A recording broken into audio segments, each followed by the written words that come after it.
I have been talking about this gentleman, Congressman Ron Paul, for quite a while. I want you to take a little clip of him in action about a week ago in the Republican debate. This is what went on. Are you suggesting we invited the 9/11 attack, sir? I'm suggesting that we listen to the people who attacked us and the reason they did it. I would ask the congressman to withdraw that comment and tell us that he didn't really mean that. If we think that we can do what we want around the world and not incite hatred, then we have a problem. They don't come here to attack us because we're rich and we're free. They come and they attack us because we're over there.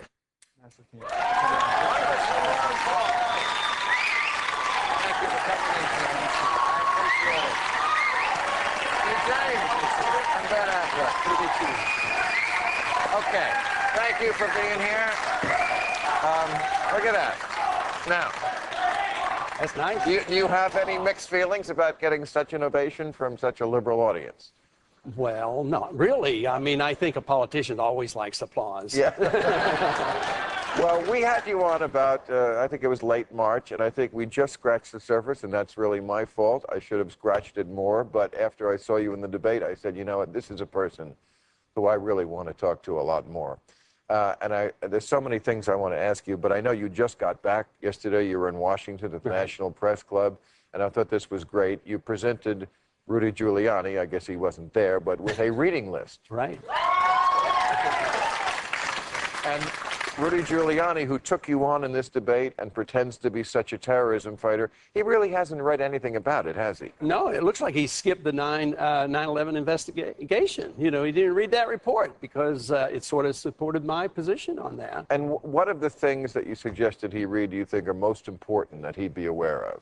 Well, I think it's been known for quite a few decades that our foreign policy has what the CIA calls blowback. It has unintended consequences. You can go back to 1953 when we put the Shah into power, or us supporting Osama bin Laden and radicalizing the Islamics to go after the Soviets, and that comes back as blowback. Our support for Saddam Hussein in the 1980s. And this comes back to haunt us, and that's why I have been very attractive and very supportive of what I call a non-interventionist foreign policy. Mind our own business and stay out of the internal affairs of other nations.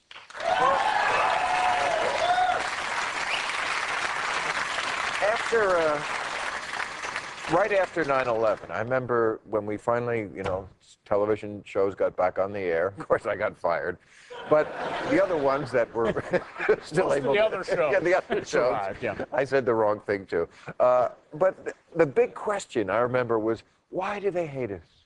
Remember that? We had about a week where we were all, why do they hate us? And then we just forgot that and went, they're evil. They're evil, we're good. We don't. Why do you think America is so dumb? Was it always this dumb? I hope not all of us. No, not all of us. We're Americans. Yes, right. But how do you get the smart? I mean, come on. I mean, if America was a smarter country, wouldn't you be leading in the polls? Let's hope so. And that plus, if you can raise $100 million, you know, money talks these days. So. I've said before that, you know, when you're dealing with somebody who is your enemy, and we do have an enemy, but I wouldn't call them terrorists. I would call them Muslim fundamentalists. I don't think everyone who attacks us is a terrorist, certainly not in Iraq. But you have to either make them fear you or love you. You know, it used to be America was loved around the world. I don't know when was that? It was like 1777. About a year. When Kennedy went anywhere around the world, he was beloved. Even Jackie that they liked. Clinton, when he went around the world, was beloved. People were in love with him, and he liked some of them too. I think what we should look for is respect. That's what we need, and that's what we don't have. And they look down upon us because we impose on them. I have no problems with this theoretical position of the neocons to spread the goodness of America, but just not with force. We should spread it by setting a good example, getting our house in order, making sure civil liberties are defended here. And when we have a free, a free and prosperous economy and everybody's doing well and everybody's getting medical care, then they'll want to emulate us. But there's no way it'll work to pretend that we have goodness. It's so good that the Wilsonian, actually, this is old stuff, Wilson, make the world safe for democracy. A Democrat. It hasn't worked, and force does not work. Yeah. Persuasion does. And I know you've said before that you're the most conservative member of Congress. You are really more Republican than they are. What they're the Republicans. What happened to your party? They've lost their way, and they tend to be critical of what I'm saying, but I think it hurts. But I think I'm on safe grounds historically that Republicans, at least, they still talk about small government, don't they, and individual freedom. They talk about it. But they don't. So therefore, I think in time, the people will wake up. And last year they didn't do too well. 1994, they spoke a strong message. They won an election, and they thought they were going to work for smaller government. And look, and even on the foreign policy, how did George Bush get elected? Strongly critical of Clinton, right. Nation building and policing the world, and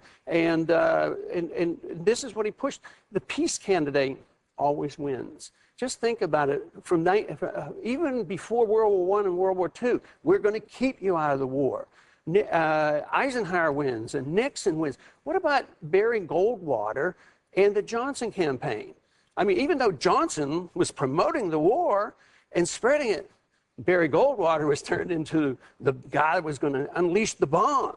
So right. the peace is a powerful message, especially after the war has been going on and the people wake up and realize how many people die and how much it costs. And that's why I think the people are really ready for a message that says we don't have to be in this mess. Logic tells us that we can make a better world in a much easier way than causing wars. Well, I hope you're out there delivering it. I know that some people have tried to get you out of the Republican debates, right, and to just make you go up to the blackboard and write 1,000 times they hate us for our freedom.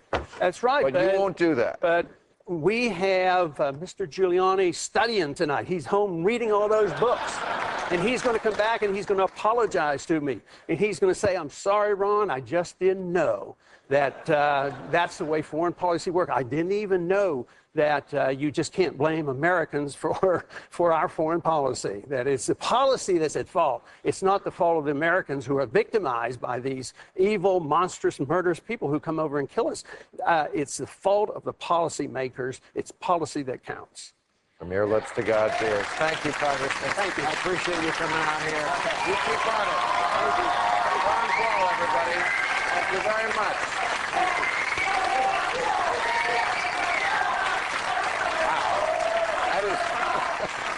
That is the most applause a Republican ever got around here. But, I mean, we were saying a little before he came out, Giuliani, he is the worst. I mean, come on. I mean, no, Peach? Jaywalking, when he decided he was going to stop New Yorkers from jaywalking.